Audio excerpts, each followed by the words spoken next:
Good morning. Dr. Glenn here with another Monday Morning Motivation. Now, I hope you've been with us for the last few weeks because we've been doing a bit of a series on genetic congruency. Much too big of a topic to do in one video. So we broke it out over 3 or 4. Today we're going to be talking about the mental emotional environment. Now, just as a little reminder, genetic congruency, it's kind of this philosophy that we've been created or evolved, if you're comfortable with that, for a very specific set of environmental factors. And the closer we can keep our bodies within that environment, the more it's just going to express optimal potential and optimal health. So we always want to be thinking back to what does that genetic congruent environment look like? Now, the best example we have of the genetic congruent environment is kind of the Paleo era, 10 to 40 to 50,000 BC. So we always want to think about that hunter-gatherer lifestyle and kind of mimic that. So what does that look like for our mental emotional environment? There's lots of different cues we can bring from that, but I really want to bring out 3 that I think are most pertinent for today. The first one is that they lived in very strong communities. Number 2, they had very clear roles within that community. And number 3, they had a very strong sense of a greater power. We call it a God today, but just a greater power, something greater than themselves. So why are these 3 important for today?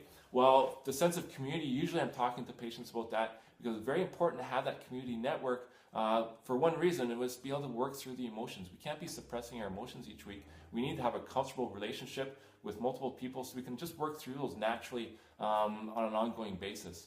Number 2, that we have really clear defined roles in that Paleolithic era.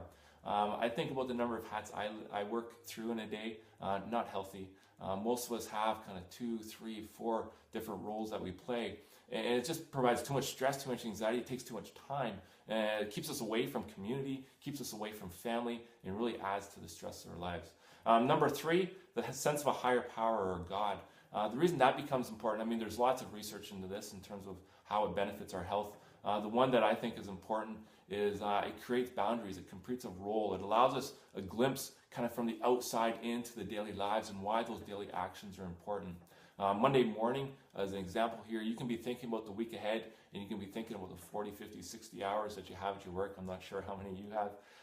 And thinking about, well, I multiply that by the number of hours, my paycheck, and that's what I'm getting for this week. Very different than going into your week thinking, man, I have 40 to 50 hours to serve my community in this way. Very different sense of purpose and really gives you a very different healthy energy going into your week. So there's a lot more I'd like to talk about in terms of the mental emotional environment. Give it some thought this week. Think if your environment is congruent with what it should be in the mental emotional environment. If not, obviously the professionals in this or the registered clinical counselors, everybody should be seeing the clinical counselor once a month for preventative mental emotional health. I wish we were more comfortable with it. Anyways, that's your goals for this week. Have a wonderful week, and I'll see you next Monday morning.